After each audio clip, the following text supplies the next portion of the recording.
श्री शिवाय नमस्तुभ्याम। हर हर महादेव। कैसे हैं आप सब। देखिए आज का ये वीडियो भी बहुत ही ज़्यादा खास होने वाला है। चावल के दाने से दीपक से आपके पितृ तृप्त होने वाले हैं, आपके पितृ प्रसन्न होने वाले हैं। बहुत ही प्यारा सा उपाय है। अगर आपको ऐसा लगता है कि आपके घर में बहुत ज़्यादा रोग की समस्या है, आपके घर में बार बार कोई ना कोई बीमार पड़ जाता है। देखो, पितृ दोष की वजह से घर में बीमारियां भी आती हैं, साथ ही साथ पितृ दोष की वजह से घर में धन संबंधित परेशानियां होती हैं। कोई व्यापार हम डालते हैं, व्यापार अच्छे से नहीं चलता है, नौकरी ढंग से नहीं चलती है, परिवार में कलह पैदा होता है। तो अगर आपके घर में पितृ दोष है, आपकी कुंडली में पितृ दोष है, तो पितृ दोष को दूर करने के लिए एक विशेष उपाय जो कि पूज्य गुरुदेव ने अपनी कथा में बताया था। देखिए आज का ये जो वीडियो है हमारे पितरों को प्रसन्न करने के लिए है। हम श्राद्ध पक्ष में कुछ भी उपाय हम पितरों के लिए करते हैं तो वो हमारे पितरों को प्रसन्न करते हैं। तो आज का ये जो वीडियो है, आज का ये जो उपाय है, ये हमारे पितरों को प्रसन्न करने के लिए है। श्राद्ध में 16 दिन का जो पितृ पक्ष है, इन दिनों में आप ये उपाय कर सकते हैं। देखो, आज करना चाहते हो तो आज भी ये उपाय कर सकते हो, नहीं तो कल परसों जब आपकी इच्छा हो। सर्वपितृ अमावस्या के पहले पहले ये उपाय आपको करना है। ये उपाय बिल्कुल नया उपाय है और बहुत ही चमत्कारिक उपाय है। देखो आज के इस पूरे वीडियो में दो बहुत ही सुंदर से उपाय के बारे में हम आपको बताएंगे। ये दोनों उपाय पूज्य गुरुदेव की ही कथा सुन करके समझ करके समझाने का प्रयास कर रहा हूँ। लेकिन उससे पहले आप सभी से रिक्वेस्ट करता हूँ, चैनल पर अगर पहली बार आए हैं तो चैनल को ज़रूर ज़रूर ज़रूर सब्सक्राइब करें। देखिए किस प्रकार से आपके पितृ प्रसन्न होने वाले हैं, समझना। पितृ दोष पितृ आशीर्वाद में बदलने वाले हैं। देखो सबसे पहले उपाय के बारे में हम बात करते हैं। आपको अगर पितृ दोष लगा हुआ है, आपके घर में अगर पितृ दोष लगा हुआ है, तो घर का कोई भी व्यक्ति ये उपाय कर सकता है। देखो इस उपाय को किस प्रकार से करना है समझना। सबसे पहले जानते हैं कि आपको क्या क्या सामग्री लेनी है। एक तांबे का पात्र लेना, ठीक है। तांबे के पात्र के अंदर घर के ही मटके का जल आपको भर लेना है, ठीक है। साथ में आपको लेना है एक चावल का दाना और साथ में लेना है एक रुद्राक्ष और एक दीपक। देखिए आपके घर में कोई सा भी कितने भी मुखी रुद्राक्ष हो, आपको बस एक रुद्राक्ष लेना है। ज़रूरी नहीं है कि आपको 5 मुखी रुद्राक्ष लेना है या 9 मुखी रुद्राक्ष लेना है। कोई भी रुद्राक्ष आपके पास हो वो आपको मात्र एक रुद्राक्ष लेना है। साथ में आपको लेना है चावल का दाना। अब ये चावल का दाना भी खंडित नहीं होना चाहिए, मात्र एक चावल का दाना होना चाहिए और साबुत चावल का दाना होना चाहिए, ठीक है। साथ में लेना है एक दीपक। दीपक आपको लंबी बाती का लेना है, ठीक है, जिसके अंदर आपको घी भरना है। देखिए हमारे सनातन धर्म में बताते हैं कि पितरों के लिए अगर आप दीपक प्रज्वलित करते हैं ना, तो गौ माता का घी होना चाहिए, ठीक है, या तो तिल के तेल का दीपक आप प्रज्वलित कर सकते हैं।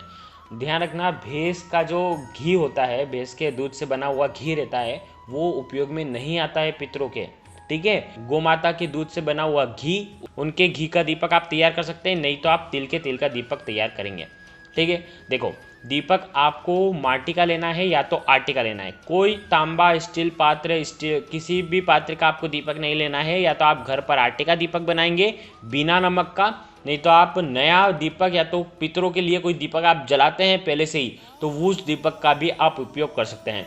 देखो लंबी बाती का दीपक आपको तैयार कर लेना है। देखो अब इस उपाय को समझना किस प्रकार से करना है। बहुत ही अद्भुत उपाय है।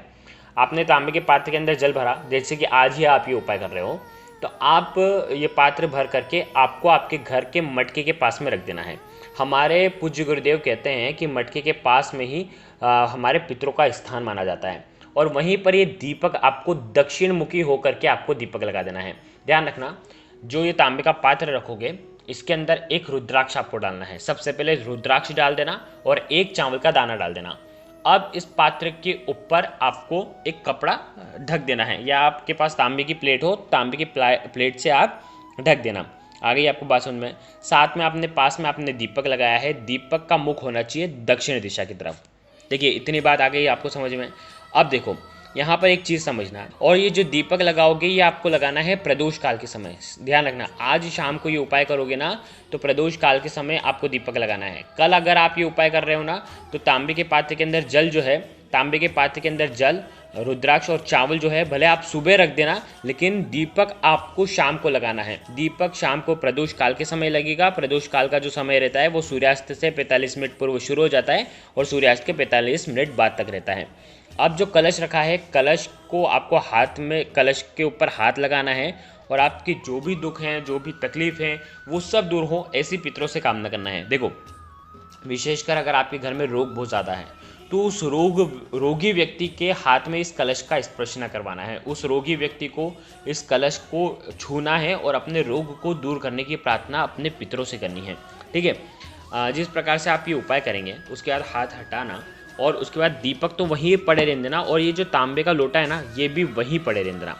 जैसे कि आज आपने ये उपाय करा तो आज रात में वो जो लोटा है वहीं पर मटके के पास में पड़ा रहेगा। ठीक है, ये दीपक अखंड नहीं होना चाहिए। ठीक है, ये दीपक 5-10 मिनट कम से कम जलना चाहिए। विशेष ध्यान रखना प्रदोष काल के समय। अब अगले दिन, यानी कि अगर आज कर रहे हैं, आज रविवार का दिन है, तो सोमवार के दिन सुबह स्नान आदि करने के बाद ये जो तांबे का पात्र है, इसके अंदर से ये रुद्राक्ष आपको निकालना है। चावल का दाना नहीं निकालना है। ठीक है, रुद्राक्ष आप जहाँ कहीं भी रखते हो वहाँ पर आप रुद्राक्ष रख देना और इस जल से, जिसके अंदर एक चावल का दाना है, ये आपको ले जाना है भगवान शिव के मंदिर में और श्री शिवाय नमस्तुभ्यम का जाप करते हुए ये 1 लोटा जल भगवान शिव के शिवलिंग पर आपको अर्पित कर देना है। आ गई इतनी बात समझ में? इससे पितृ तृप्त होते हैं, पितृ दोष दूर होते हैं, पितृ दोष पितृ आशीर्वाद में बदल जाते हैं। ये इतना अद्भुत उपाय है क्योंकि ये पूरी रात तांबे के पात्र का जो जल है, ये पितरों के नाम से हम उपाय कर रहे हैं। ये हमारे घर के मटके के पास में पड़ा था और यही जल आपको भगवान शिव के मंदिर में लेकर के जाना है और अर्पित करना है। ध्यान रखना, आज शनिवार है तो कल सोमवार के दिन आपको जल अर्पित करना है। यदि ये उपाय सोमवार के दिन कर रहे हैं तो सोमवार के दिन प्रदोष काल के समय दीपक लगाना और मंगलवार के दिन ये जल जो है भगवान शिव के शिवलिंग पर आपको अर्पित करना है। आ गई आपको बात समझ में? कभी भी करो, जल अगले दिन ही चढ़ेगा क्योंकि एक रात पूरा वो जल का जो पात्र है वो मटके के पास में होना चाहिए। तो इस प्रकार से ये उपाय करना आपके जीवन की सारी तकलीफें, कष्ट जो हैं वो दूर हो जाएंगे। ठीक है, अब हम बात करते हैं दूसरे उपाय की। दूसरा उपाय भी बहुत ही ज़्यादा खास होने वाला है। ये उपाय है पितरों को प्रसन्न करने के लिए। किसी भी दिन आप ये उपाय कर सकते हैं। ठीक है, इस उपाय के लिए आपको लेना है मात्र 1 पीपल का पत्ता। ठीक है, पीपल का पत्ता। अब देखो, यहाँ पर एक चीज़ समझना, कई लोग क्या करते हैं कि पीपल का पत्ता तोड़ करके लेकर के आ जाते हैं।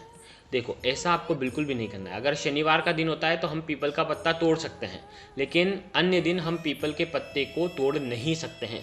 तो हम क्या करेंगे, पीपल का पत्ता जो घिरा होगा ज़मीन पर उसे उठाएंगे, उसे शुद्ध जल से धोएंगे और उसके बाद उसका उपयोग करेंगे। ठीक है, पीपल का पत्ता लेना, साथ में आपको चावल के दाने लेना है 11।